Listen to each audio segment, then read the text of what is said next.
This video is brought to you by Squarespace, the best all-in-one platform for any of your website building needs. Hey guys, it's Celestia, and I've been thinking about content a lot lately. Content creator contemplating content. Truly groundbreaking news, I know. But more specifically, I've been thinking about content and art, and how social media and its commercialization of the latter has blurred the line between them. It's something I've mentioned briefly in recent videos, like the one discussing social media addiction for artists, and the one explaining why so many artists are afraid of making quote-unquote bad art. But both times I did so, it was really only in passing.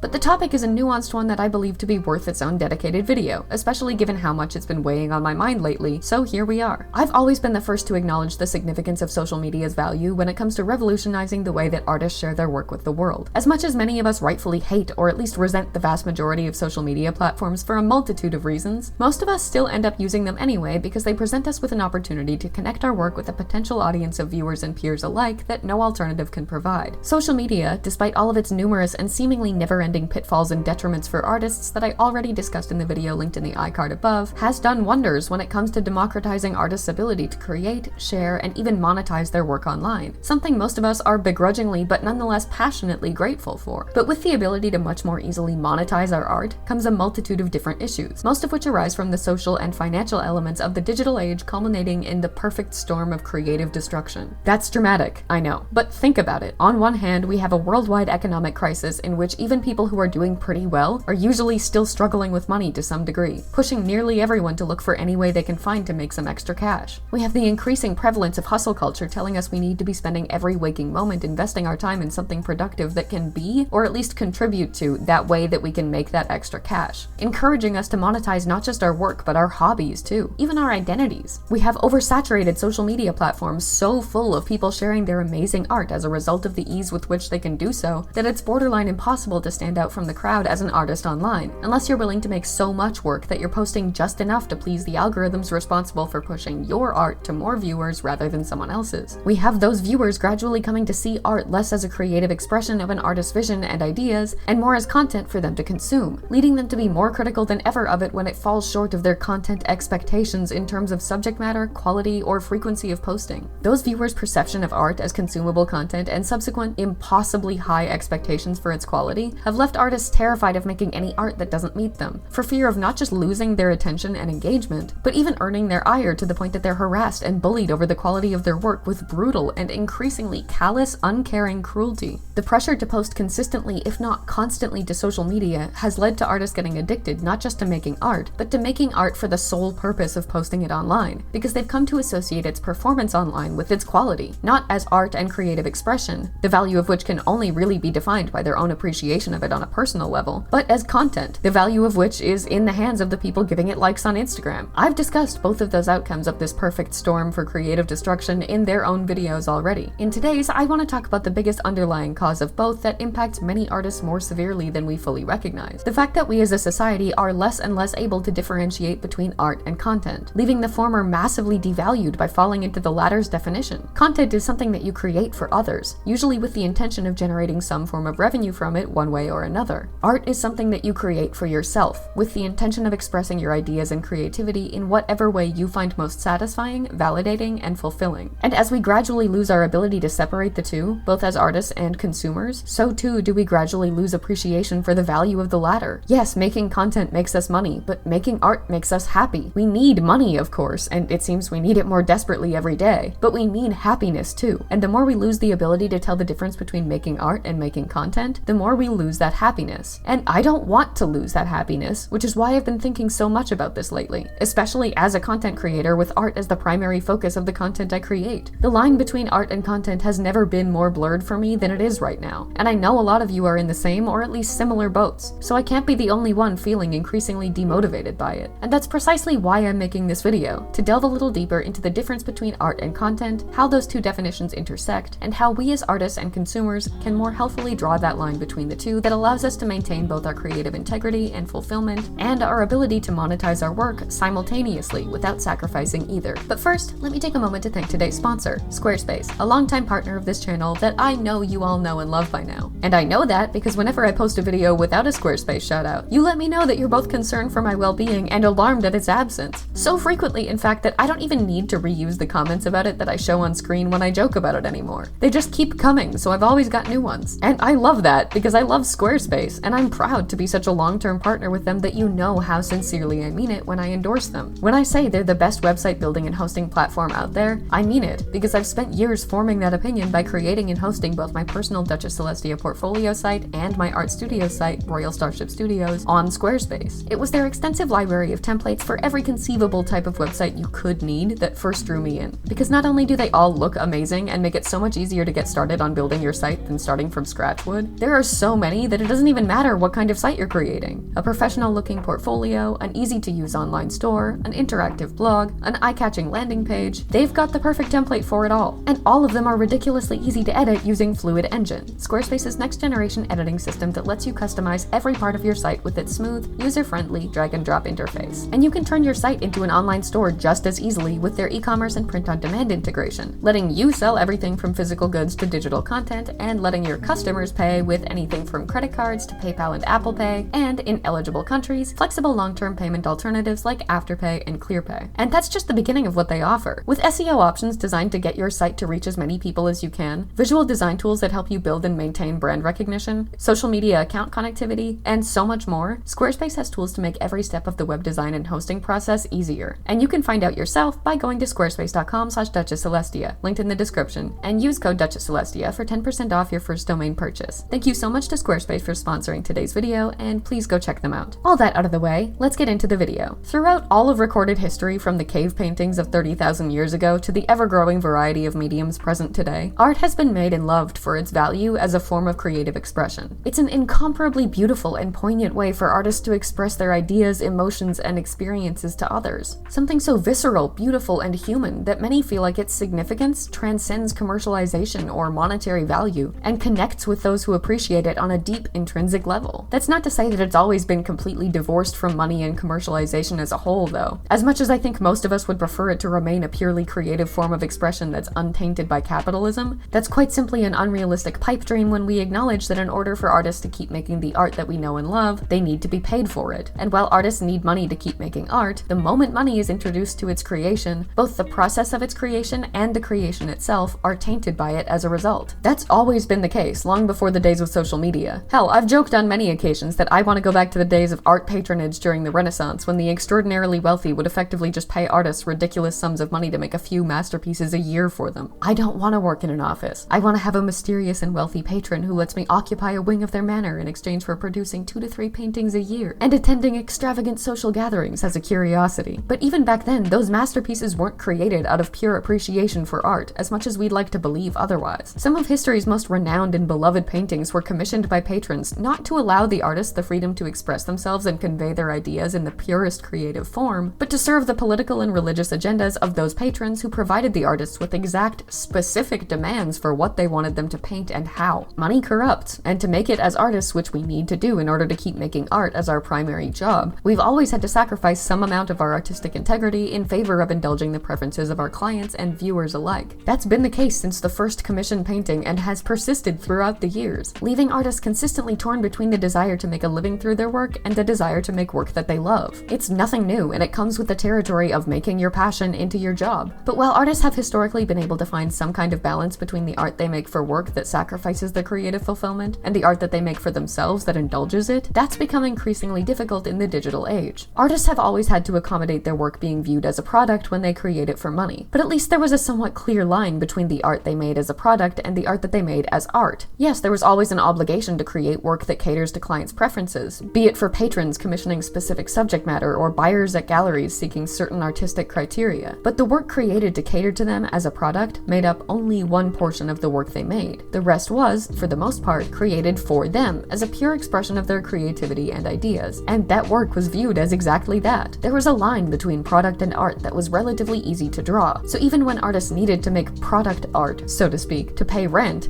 they could still make art to achieve creative fulfillment and validation and happiness. For most, there was a distinct point where an artist's work could stop being a product and go back to being art. Once they finished work art, they could make personal art that was not commodified or commercialized in any real way, and could be recognizably distinguished by them as no longer a product. They could choose to sell it after if they wanted, but that would be a post-creation decision rather than the reason for its creation. There's obviously always been a lot of pressure for professional artists to prioritize their product art over their personal art, and to sell their personal professional art and make it marketable even when it is just for them. But the point is that the distinction between the two types of work has remained relatively easy to make even when that pressure influences an artist's decision as to which one to make. That's where things have become a lot muddier as we move away from that straightforward understanding of art as a product and towards art as content, because there's no clear point where art definitively starts or stops being content. Before, you only had to make art as a product if you wanted to make art your job, and there was a clear point where you could call it a day, say you met your quota of product art, and wind down by making some personal art. Now though, by way of posting your art online alone, it effectively becomes content whether you intend it to be or not. That's how it's viewed by most others, and the more you come to realize and accept that, the more you're likely to be subconsciously influenced to view it as such too. It's no longer a matter of meeting a quota of art that needs to be made to please an audience and then making art that pleases you. All of the art you make, if you intend to share it online, is for an audience to some degree. One could argue that that was always the case for professional artists. Even the personal art that they made for themselves would usually still be displayed in some manner for others to see, so its creation would always be at least somewhat influenced in that way by the need for it to please the people looking at it. And that's true, but that was only the case for professionals who chose to make art their career. In the age of social media, it's now true for anyone who chooses to use it. Even if you don't make any money from your art or ever intend to, just wanting it to be seen by others usually means needing to post it online. And by way of posting it alone, it immediately becomes content. So now every artist, professional or not, is liable to feel pressured to change what they create to meet viewer preferences. Some might not care how it's received and therefore feel no pressure at all, and good for them. That's hard and I respect the hell out of it. But for many others, both the fact that they feel the need to post their art online as content regardless of whether or not it was made to be, and the fact that their self-esteem is so delicately and deeply intertwined with whether or not it's well received there, mean that even the art that they make for themselves is going to end up being influenced to some degree by the desire to please viewers with it. It's no longer easy by any stretch of the imagination to clearly differentiate between art that you make for you and art that you make for others, when all the art you make is influenced by a desire for it to do well as content and as art. And with that blurred line comes a multitude of problems. The first is your own dwindling ability to determine what gives your work value, because you're no longer just assessing its quality based on what it looks like or whether or not you even like it. Art can be assessed based on a variety of different criteria, from technical skill to stylistic uniqueness to subject matter to storytelling and meaning and so much more. And even if it falls short in any of those categories, it still always has value based on the fact that it's art alone, because all art is a creative expression of the artist's vision and emotion and identity. There's an appreciation for that fact that's generally acknowledged regardless of the work's quality. So no matter how technically good or bad it is based on any number of different factors, it always has value that you can be proud of. Content, conversely, is much less subjective. Its worth can be pretty objectively analyzed based on the numbers it gets. Content that performs well is good, and content that performs poorly is bad. And if there's no clear differentiation between your art and content, you can very quickly lose sight of the inherent value of your art as an expression in favor of determining its value solely as content, leaving you with the belief that only the art that you make that gets a lot of engagement online is good. As we move towards viewing all art as content, we also move away from acknowledging its value as creative expression and towards assessing its worth based solely on its marketability and potential virality. That, naturally, isn't going to do our self-esteem any favors as artists when it forces that self-esteem to be largely dependent on the fickle numbers our work gets on Twitter rather than what we think of it ourselves, something I explored further in that video I mentioned earlier going over social media addiction. But it also impacts how we make art in the first place. After all, if the art that we make is effectively content and all content aims primarily to please those consuming it rather than those creating it, all of the art we make will be then influenced by a desire to please someone other than ourselves. For some, especially those with fewer professional ambitions and more of an inclination towards making art just for fun, that influence may be largely subconscious. They may not even be aware of the ways that that pressure to make art that does well online impacts what they choose to draw and how they choose to draw it. And that impact may be significantly lesser as a result. It's much more obvious in those who are trying to build something with their art as content online, be that a dedicated following or a professional career. They're likely to be very aware of how the pressure to make their art into content influences the art they make itself, feeling constantly torn between the desire to make art that sells well and gets the engagement they want or even need, and the desire to make art that they love and find meaning and creative fulfillment in. For many, their own creativity and vision is forced into becoming a secondary priority, with artists' ideas being filtered through the lens of, will this idea for a piece do well online if I make it? Will it do well enough to make it worth the amount of time I invest in making it? Especially if I have so little in the first place based on the pressure to make as much content as possible? Is the style I'm drawing it in popular? Is the subject matter popular? Should I make something trending instead? When art is content first and foremost, market demand comes first and creativity comes second, which leads many artists to neglect the very aspects of art that made them want to make it in the first place. Their freedom to explore anything that might not perform well online is immensely endlessly limited. If they want to experiment with a new style that doesn't conform to what's popular right now, they're likely gonna choose not to in favor of drawing in a style that they already know people like. If they want to draw their OC but they know that their fan art of popular characters does better, they'll likely feel pressured to draw the latter even when the former would have brought them much more joy. If they want to use their art to express how they're feeling or send some kind of an emotionally significant message, they may feel unable to because that kind of vulnerability and authenticity is no longer nearly as valuable to viewers when all people want is visually appealing content rather than viscerally meaningful expressions. And as a result, it'll only perform well if the message it sends resonates with a large enough number of the people it reaches. And why bother taking the risk that a meaningful message delivered through your art won't resonate and therefore won't do well, when you could just draw fan art that doesn't need to resonate with anyone to do well? The content-first mentality seems to stifle creativity at every turn, which is hardly surprising given that it's inherently antithetical to it at its very core. Not only does that mean that most artists are, consciously or subconsciously, making many of their artistic decisions not based on their inner muse or vision, but based on the anticipated public perception of them, and subsequently silencing that inner muse rather than channeling it. It means that art as a whole suffers as a result. We're left with more and more art done in the same popular styles of the same popular characters, and less art that breaks new ground or tells new stories or shows new styles. Something I'm guilty of myself. I've spent the last decade privately working on an art journal expressing my journey through trauma and coping with mental illness, and each piece in it tells a story and sends a message that means something to me. I want to finish that and share it someday so it can hopefully reach someone who feels the same and needs to see it. But it's been taking a back seat to art like what you're seeing in the background of this video for that entire decade, because I know it needs to for me to make art my job. That's not to say I didn't love making this Vocaloid fan album cover, or I just made it to please people. I made it because I like Vocaloid and I wanted to make that series of fan album covers. But I made it before the meaningful art because I knew it would do better online. Something more and more artists are feeling pressured to do even when they're just making art for fun or to express themselves and not trying to make this their job. As art becomes content, the creative decisions made by the artists creating it are less informed by their own passions, styles, and preferences, and more by algorithms, audience metrics, and monetization potential. And as a result, the art that we see is more and more homogenized and seemingly mass-produced by the day. Picasso, in today's artistic landscape, would be bullied off of TikTok before ever pursuing an art career because hordes of teenagers told him to game end for drawing without correct facial anatomy. And the appreciation for anything different or experimental or new is dwindling in favor of appreciation for what's already accepted as good and pretty. And everything has to be good and pretty if you want to post it online. It can't just be art, because it isn't just art anymore, it's content. But that doesn't have to be the end of the story. I'm not naive. I understand that for any artist trying to make it online, it's effectively impossible to altogether reject the content-first mentality even if we want to. I recognize that for those of us trying to build followings and careers, we will likely always need to consider how our work will be received online and let that influence our artistic decisions to some degree. But by drawing a clearer line between our work's value as content versus its value as art, we can do so without sacrificing nearly as much of our self-esteem, our creative integrity, and our personal fulfillment. And that starts with establishing our motivations when making each new piece. Why are you making it? Because it's what you want to make, or because it's what you think people want to see? Your answer isn't likely to be one or the other, but rather somewhere on a spectrum between them, with some influences from your own preferences and others informed by your anticipated audience's preferences. But even knowing which end of that spectrum it leans more towards is helpful. There's nothing wrong with making art because you think it'll do well online, to be clear. In fact, I think it's valuable to any artist trying to grow a career or following to deliberately create some work with that express purpose in mind, because it does help contribute to that goal quite significantly. But knowing that that's why you're making it means you can consciously categorize that as content art, if we're gonna call it that, rather than personal art, allowing you to then introspectively develop a balance between the two in your schedule. Failing to see the difference between art and content leads to so many negative impacts on artists, not because it's bad to make art as content, but because not knowing that that's what you're doing can burn you out without enough art that isn't content to balance it out. Realistically speaking, it's important, if not altogether necessary, to make some art with the intention of pleasing others as content if you want to succeed online, just as has always been the case in a variety of different settings and ways since art first became a commercialized commodity. I'm not suggesting that the solution to this conundrum is to avoid it altogether. Content art isn't bad, it's just draining and creatively stifling if it's all you make. Like with most things, balance is key. If your answer to the question, who am I making this for, is my audience rather than me, there's nothing wrong with that. Make it anyway if you want to. Please that audience. Get that bag. Are people still saying get that bag? Probably not. I'm old, okay? I'm 26. I'm basically a senior. But be conscious of the fact that that's why you're making it, and do your best to give yourself the time and freedom to make another piece alongside it that is for you. Find a balance in your creative schedule between content art and personal art that allows you to reap the benefits of making art as content while while still allowing you the creative freedom to experiment with art that's just for you, that doesn't need to be good or please anyone. It doesn't have to be 50-50, even if I do think that would probably be ideal, but whatever you find most manageable and least draining while still maximizing the benefits you gain from both. Understanding the difference between those two types of art also helps you consciously decide to judge them by different criteria, limiting the impact of content culture on your self-esteem as an artist. You can judge the quality of your content art to some degree based on how it performs online, but you can judge the quality of your personal art based solely or at least primarily on how you feel about it. But before I conclude the video, I want to emphasize that the two types of art aren't entirely divorced from each other. Some might argue that regardless of why you make a piece, if you post or sell it, it becomes commercialized content on a fundamental level, not just how it's perceived, but what it is. And I disagree. I acknowledge that that's how it's perceived, but I don't think that that perception defines it. I think that your motivation defines it entirely, and whether it's content or creative expression is solely dependent on how you made it and why, and it makes no difference what you choose to do with it once it's made. If you decide to make a piece for you and only you, with no regard for what's popular or what anyone else wants to see, and then you decide to market and sell it, that decision does not diminish the piece's significance to you as a personal expression of your creative vision. You may be adapting it to be sold or consumed as content, but that does not take away from the fact that it was made to be art first, and only repurposed as content second. That's just my opinion, but it does open the door for artists who share it to leverage content and social media as a tool to adapt the art that they want to make for themselves to a content format for others to consume, without sacrificing any of their creative integrity. Their art can be purely personal expression that is later then adapted and repackaged, if they so wish, for online consumption as content. It may not necessarily be as successful as content as art that's made specifically for that purpose, but it allows the artist the freedom to make whatever they want while still pursuing online success through post-creation marketing rather than pre-creation intention. On Paper Beats World, in an article linked in the description, Nicole Luttrell writes, "I didn't write Senate as a single mom and a police officer because I considered her a marketable character. I wrote her that way because that's the person who appeared in my head. Later, when I was thinking about how to market Station 86, I sure as hell used the fact that she was a single mom cop. When I'm making a book cover, crafting social media posts about my book, making bookmarks and little video clips to share on Instagram, then I'm marketing a product. The artist part of me has given me a story. Now it's up to the part of me that's a saleswoman to sell the hell out of it." I think she put that exceptionally well, and that's a perfect example of what I mean. Art and content don't have to be entirely separate, but it's important to be able to differentiate between them so that you can decide how separate you want them to be based on what you find most beneficial and least creatively draining. For some, the answer is to make art for you as a form of personal expression first, and then, if you want to, find a way to make it marketable as content after, allowing you complete freedom to make creative choices independent from what's popular or likely to be well received, while still making progress towards whatever growth-based goals you may have. For others, the answer may be to make 50% art that's deliberately catered towards what your audience wants to see, and 50% art that's just what you want to make, allowing you to reap the benefits of content creation while still avoiding creative burnout and maintaining your ability to use your art to express yourself and bring you joy. The healthiest option will be different for everyone, and it's worth experimenting with to figure out. The bottom line that's important is to be introspective and self-aware when creating and sharing your work in online spaces, so that you don't end up unintentionally and potentially even subconsciously draining the soul out of the artistic process for yourself. Art is allowed to be content that makes you money or helps you grow a career or following, but there is so much value in being self-aware enough that you can recognize what art you're making for that purpose and what art you're making for yourself, so that you can find the right balance for you between the two. Ultimately, at the end of the day, regardless of how or why it's made, art's most significant value isn't found in its popularity, virality, profitability, or marketability. It's in what the artist gets out of making it, what they express by making it, and its ability to share that artist's inner muse with others in a way that they're able to connect and resonate with. My goal isn't to tell you not to ever make art that's intended as content just because its value as content is less significant. It's to tell you not to forget that that value is less significant and let that reminder inform your decisions whenever possible. Art may be content, either because it was intended to be or because it was adapted to be after its creation, but it's not valuable because it's content. It's valuable because it's art. Regardless of how each of us chooses to tailor our relationship with it based on the differentiation between the two, what's important is that we don't forget the significance and importance of the passion and authenticity of human expression behind it all. Thank you for watching, and I hope you enjoyed today's video. Special thank you as always to channel members Joseph Solomon, TC Pratt, Zelda Deverak 42, Abyss Reborn, Hierarchy Kyle, Kinga James, Beauty Sailor Lovely, Inside Chaos, CP Lil Thing, and Art of Amethyst Fable, as well as patrons Batman, Kyle Lowe, Blue Swanson, Cora Veer, Jamisha Walker, Alengshi, Kim Yen, Crazy Asar, Gen Tong, Grayson Xavier, MG, Law Mage, TC Pratt, Finn, Grim Spectre, Celine Merriman, Ash, Eldritchia, The Stray Dog, Ulura, Greg Noble, Decagon, Jenny Chen, Captain Reku, Ryan M. Williams, Catbus, Alec Reinekainen, Mac, Lucy Amajiki, Selena Beebe,